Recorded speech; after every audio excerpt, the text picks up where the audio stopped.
Olá, amigos. Sejam todos muito bem-vindos ao canal do Centro Espírita Irmã Rosa, aqui no YouTube. Meu nome é Cláudia Matos e eu sou colaboradora da casa.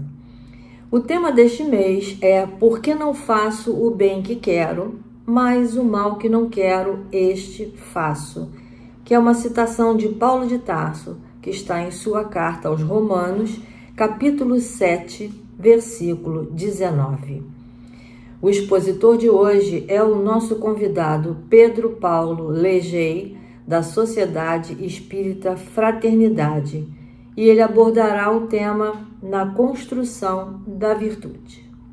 Mas antes, nós vamos ler uma página edificante e fazer uma prece de harmonização. A página de hoje é do livro Minutos de Sabedoria, de Carlos Torres Pastorino, mensagem número 153. Tenha coragem em todas as circunstâncias da vida. Por piores que lhe pareçam as dificuldades, tenha a certeza de que pode superá-las com a persistência e a força que provém de seu íntimo. Deus está dentro de cada um de nós, pronto a dar-nos energia e vigor, ânimo e incentivo. Confie na bondade do Pai, que jamais desampara nenhum de seus filhos. Vamos orar?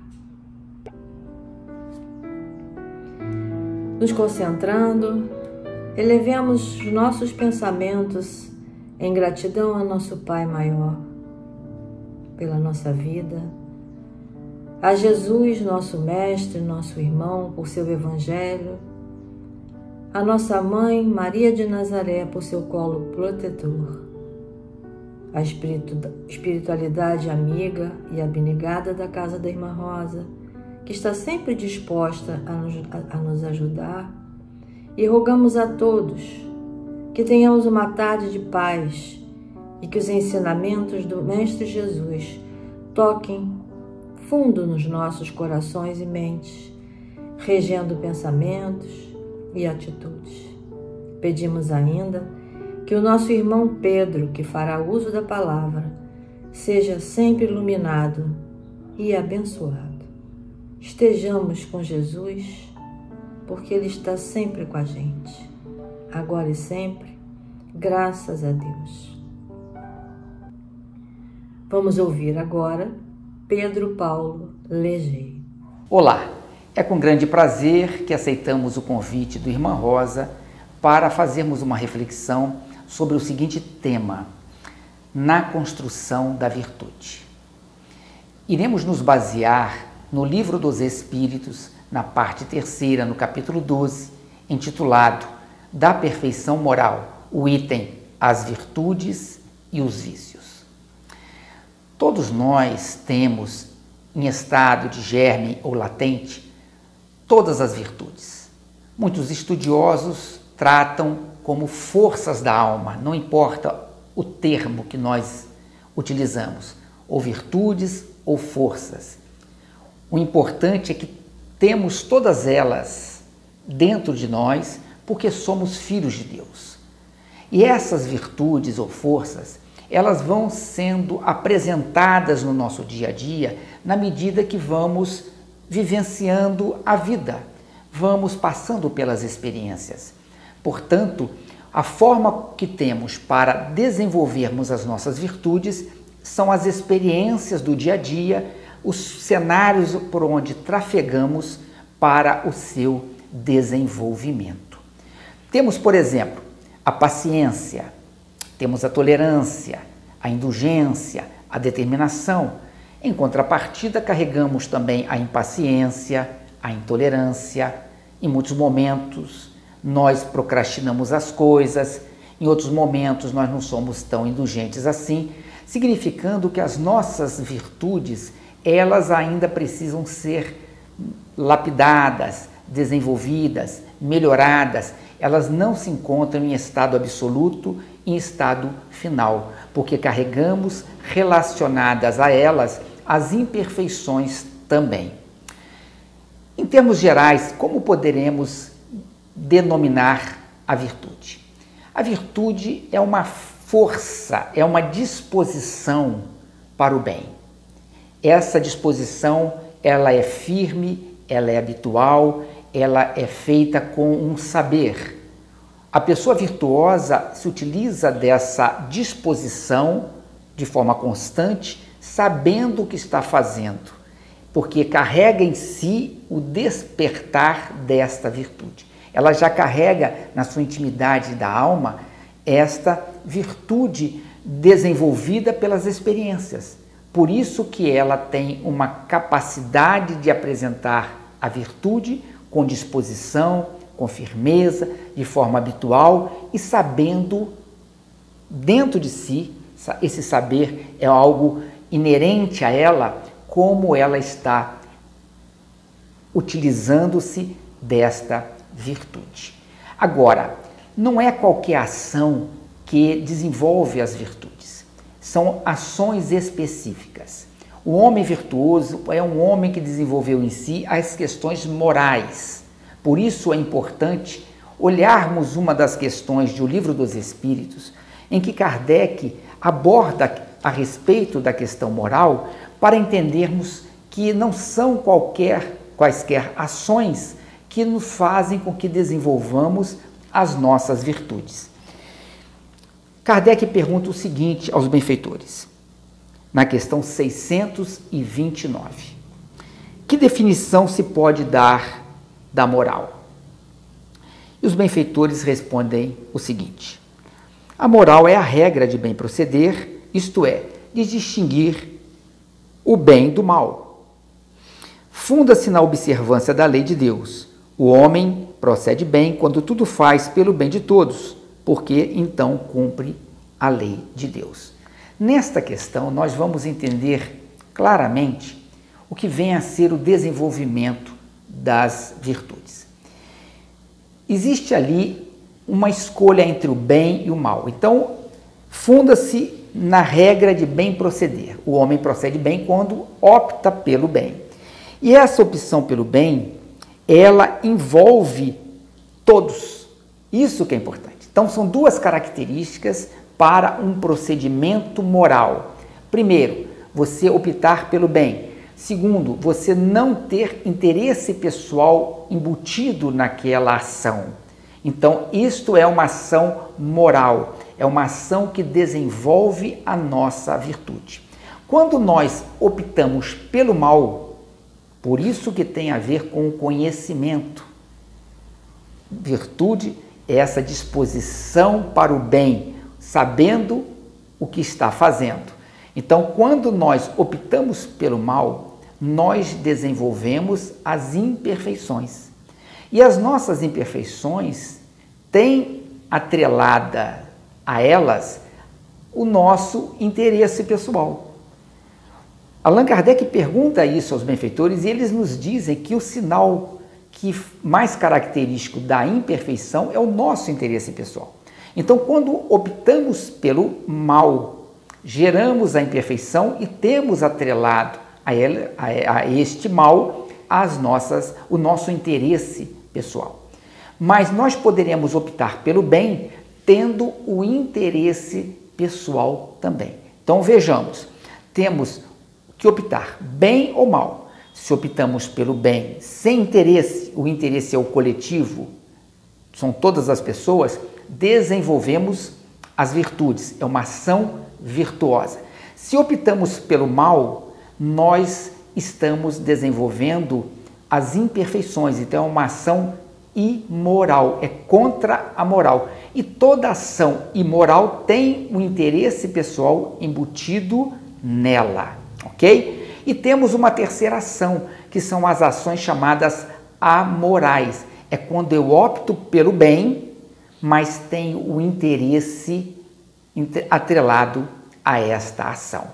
A ação no bem, ela pode ser uma ação interessada. No nosso cotidiano, no nosso dia a dia, as nossas ações são ações por interesse, mas não são ações que desenvolvem a nossa virtude. Quando nós nos relacionamos com as pessoas, quando nós compramos as coisas, quando nós vendemos as coisas, quando nós pagamos a um funcionário que trabalha na nossa casa, que é uma relação de trabalho, não é uma relação moral, vejamos que nessas ações tem ali, nós estamos fazendo um bem, porque é uma coisa boa que está se fazendo, mas existe então um interesse envolvido ali que descaracteriza como desenvolvimento das virtudes. A ação virtuosa, ela é pelo bem, sem interesse pessoal.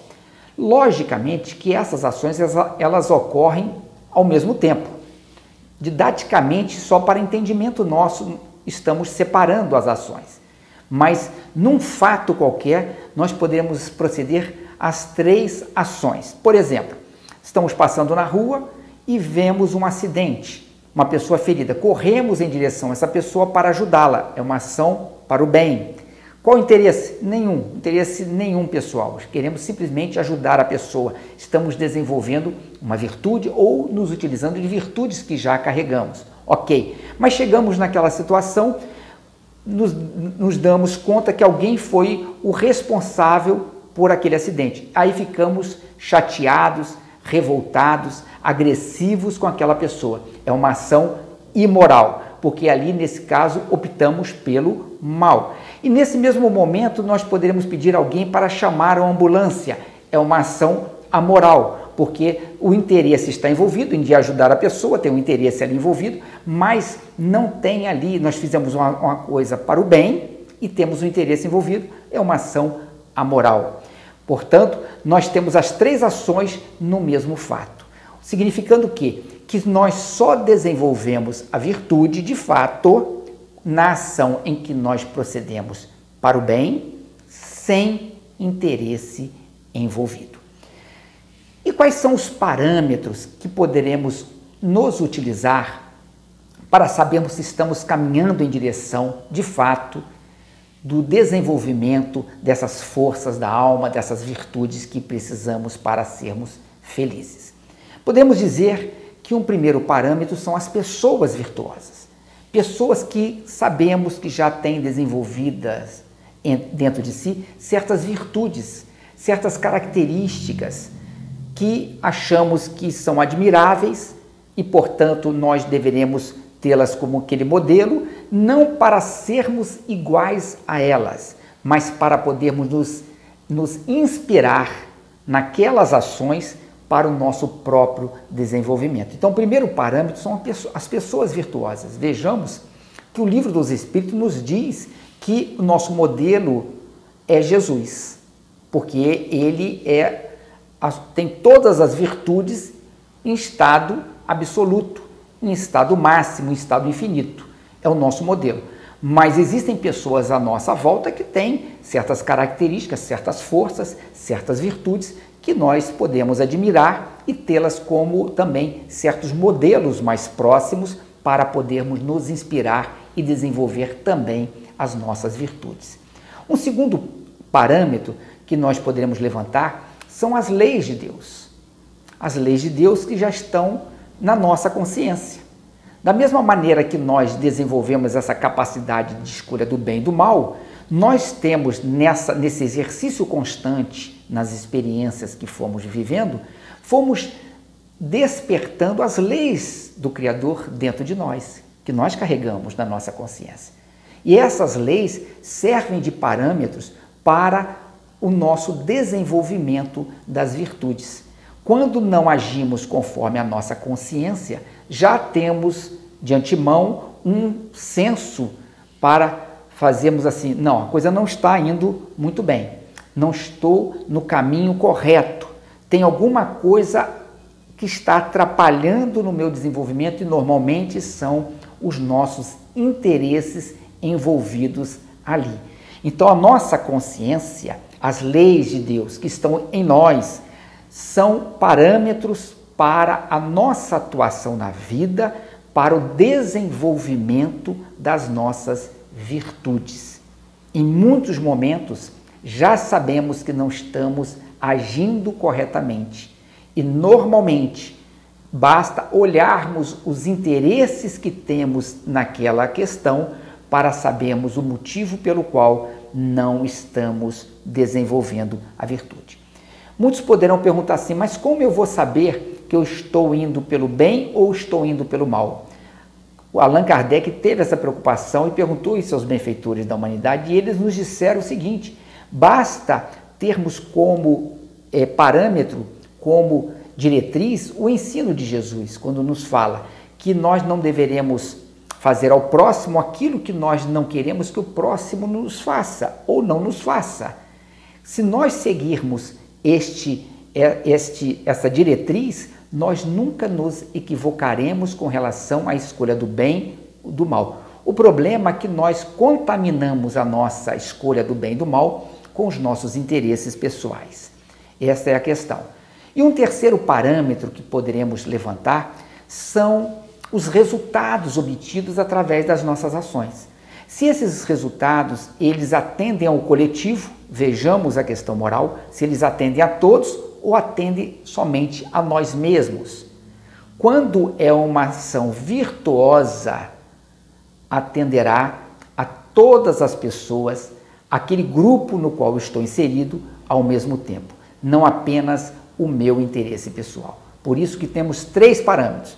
Pessoas virtuosas, em que nós observamos e podemos nos inspirar naqueles modelos, naqueles exemplos de vida.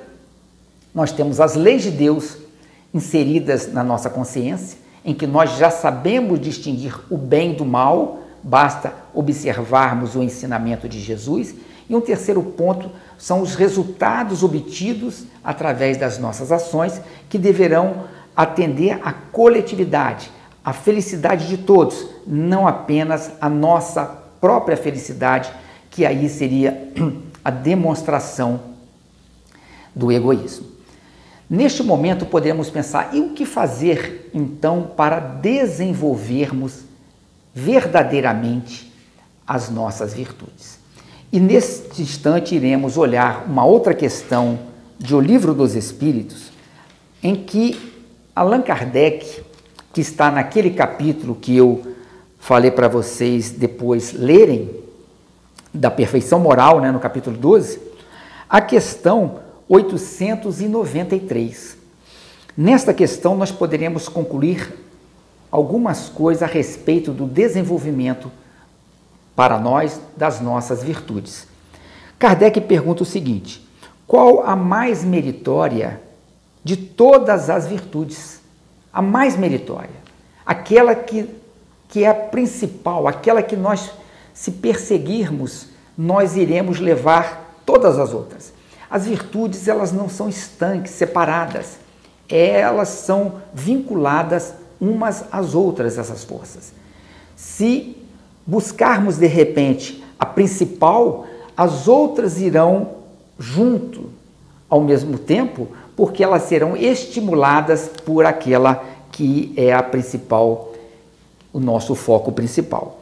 Então eles respondem o seguinte: toda virtude tem seu mérito próprio, porque todas indicam progresso na senda do bem. Quando nós estimulamos uma virtude, é porque nós optamos pelo bem, naquela escolha do bem e do mal. Por isso que toda virtude é uma opção pelo bem. Então já mostra, ela tem um mérito próprio, porque nós já optamos, escolhemos pelo bem no seu desenvolvimento e tirando também dessa ação os nossos interesses. Então todas elas já demonstram, que nós estamos no caminho do bem. Então tem seu mérito. Aí eles completam o seguinte, falando assim: há virtude sempre que há resistência voluntária, uma resistência nossa, que a gente quer, ao arrastamento dos maus pendores. Essa frase ela é muito importante. Há virtude sempre que há resistência voluntária ao arrastamento dos maus pendores. Se temos maus pendores, é porque já optamos pelo mal em outros momentos. Nós já optamos. Então aquele é um pendor, nós temos uma tendência, nós temos um desejo, nós temos um interesse. Então quando nós buscamos diminuir esse interesse, essa tendência, buscando o oposto ao bem, aquele mal que nós optamos anteriormente, nós já estamos estimulando a virtude. Por exemplo, nós poderemos estar numa experiência em que vamos perder a paciência, que não é tão incomum assim a gente perder a paciência. Então, na hora que eu vou perder a paciência, eu começo a resistir àquela tendência negativa. Não, eu não posso perder a paciência porque não tem a ver, eu começo a logicar, começo a pensar, começo a exercitar o contrário. Eu estou resistindo a não me entregar à impaciência.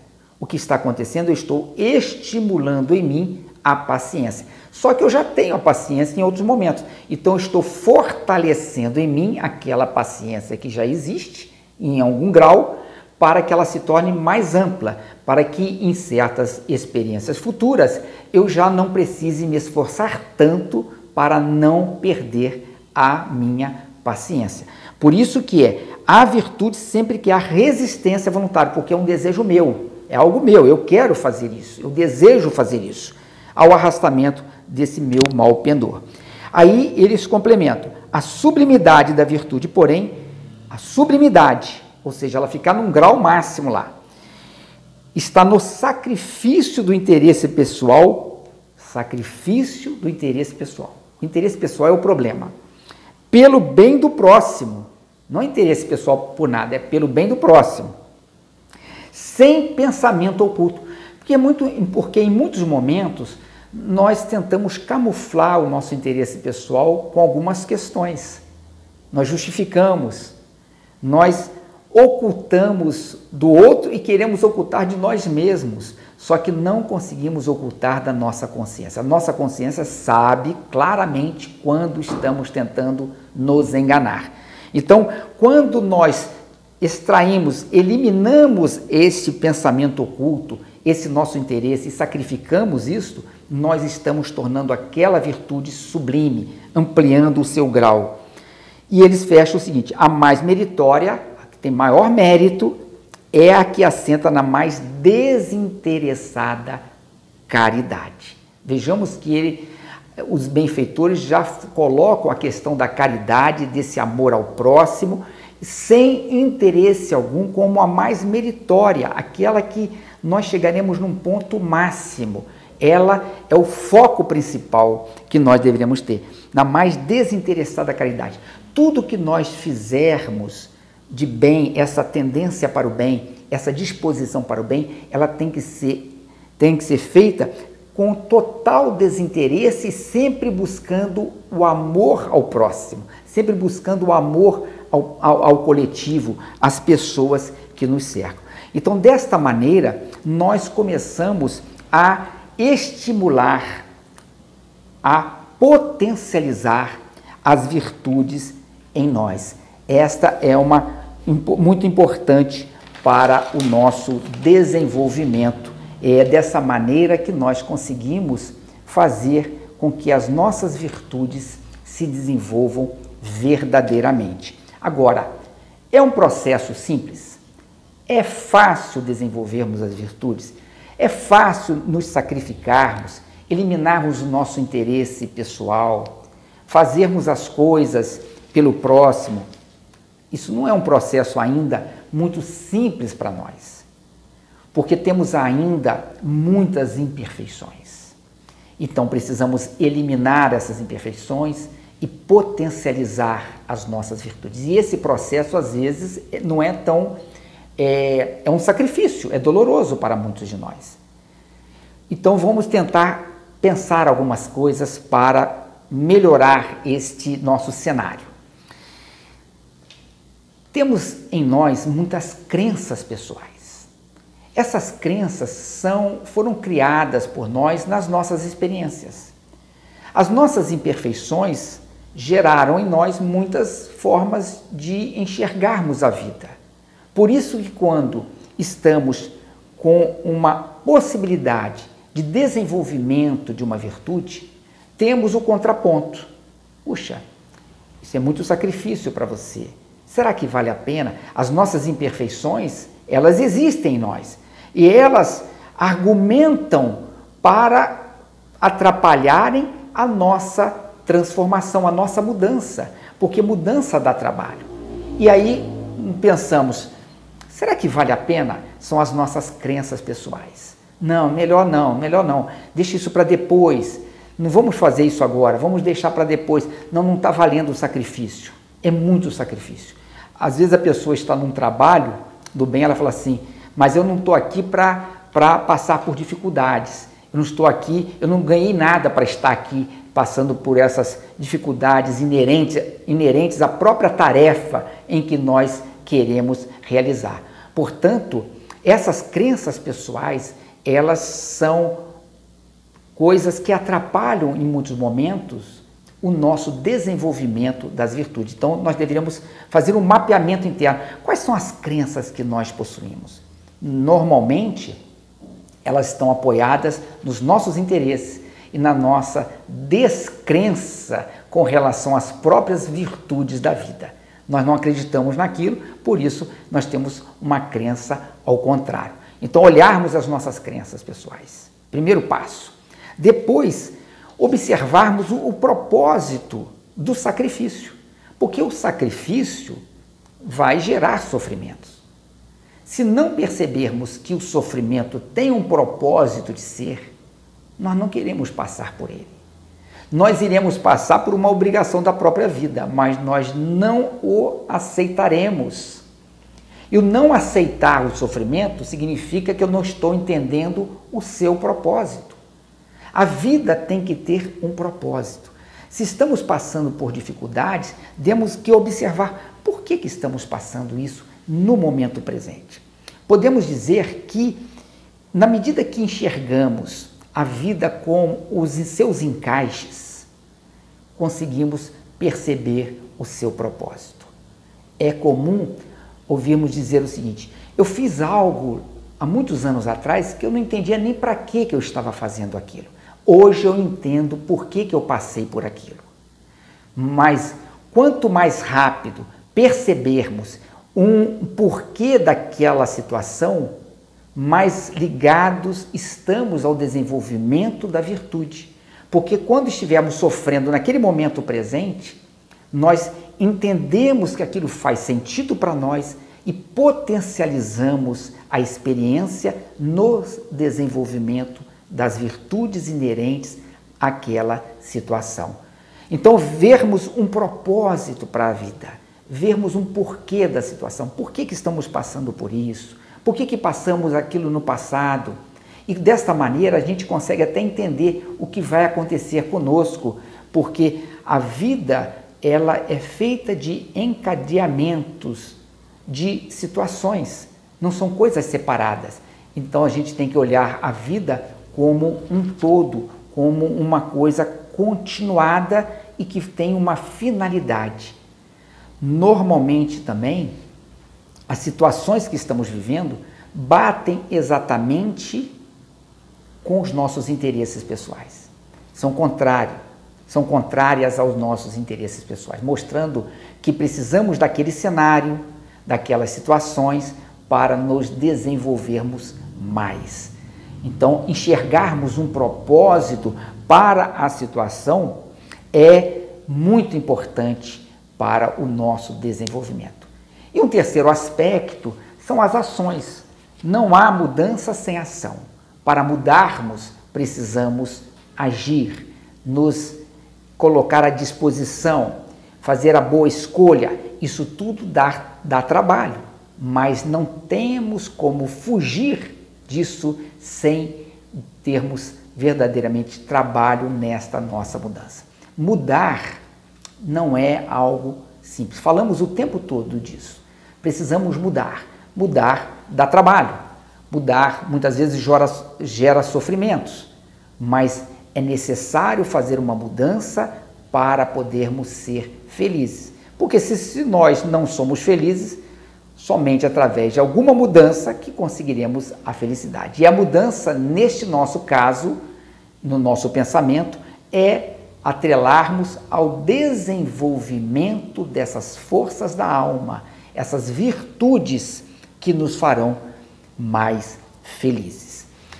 E para fecharmos a nossa reflexão, eu gostaria de ler um trecho curto do Evangelho segundo o Espiritismo, lá no capítulo 15, intitulado Fora da caridade não há salvação. No item em que Kardec aborda a questão, o item 3 deste capítulo 15, Fora da caridade não há salvação, em que Kardec coloca o seguinte: toda a moral de Jesus, vejamos, toda a moral de Jesus se resume na caridade e na humildade, isto é, nas duas virtudes contrárias ao egoísmo e ao orgulho. Aqui é importante uma coisa ser dita: moral de Jesus. Quando abordamos a questão moral, a moral ali nós estamos falando da moral de Jesus, porque moral ela é ligada a costumes de locais. Moral tem muito a ver com cenários de locais, de sociedades, de países.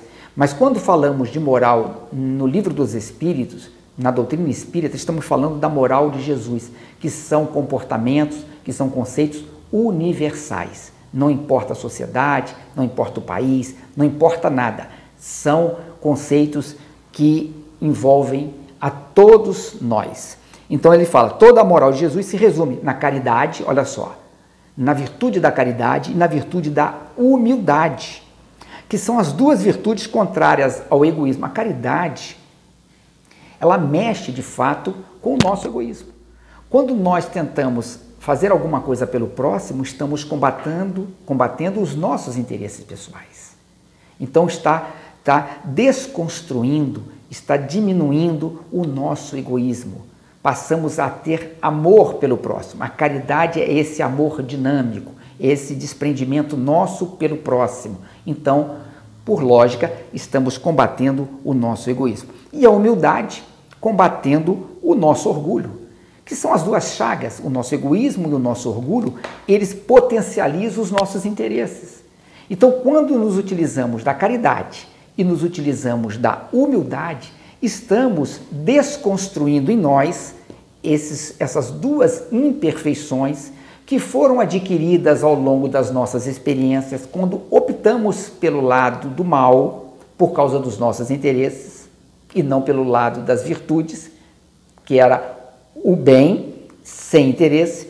Então, dessa maneira, nós construímos essas imperfeições. Hoje, precisamos trabalhar a caridade e precisamos trabalhar a nossa humildade. E os cenários pelos quais transitamos no nosso dia a dia, em todos os locais, as oportunidades que a vida nos tem apresentado, que mostram o propósito da vida para nós, elas estimulam essas virtudes e nos ajudam no combate a essas nossas imperfeições. E eles fecham, e o Kardec fecha essa frase da seguinte maneira, fala assim: em todos os seus ensinos, ele aponta, no caso de Jesus, essas duas virtudes como as que conduzem à eterna felicidade. Nós só seremos felizes, verdadeiramente felizes, se tivermos as virtudes e não tivermos as imperfeições. É a condição de um espírito puro. Por isso que precisamos combater em nós as imperfeições e estimular em nós as virtudes para sermos verdadeiramente felizes. Por isso que o Cristo nos sinaliza o seguinte: bem-aventurados os que têm puro o coração, porque verão a Deus. A simbologia da pureza de coração, significando todas as virtudes desenvolvidas e nenhuma imperfeição existindo dentro de nós. Dessa maneira, nós estaremos totalmente conectados a Deus. E estarmos conectados totalmente a Deus significa o quê? Que Deus despertou plenamente em nós. E isto é a felicidade maior que todos nós queremos ter. Por isso, focarmos na caridade, focarmos na humildade, observarmos os cenários pelos quais estamos transitando, as pessoas que fazem parte da nossa vida e verificarmos um propósito divino nisso tudo, os sofrimentos fazendo sentido, e dessa maneira nos ajudando a termos o conhecimento necessário para sempre optarmos pelo bem dentro da moral cristã, sem interesse algum, e desta maneira iremos desenvolver com certeza a felicidade dentro de nós. Para terminarmos, iremos fazer uma oração de agradecimento a Deus.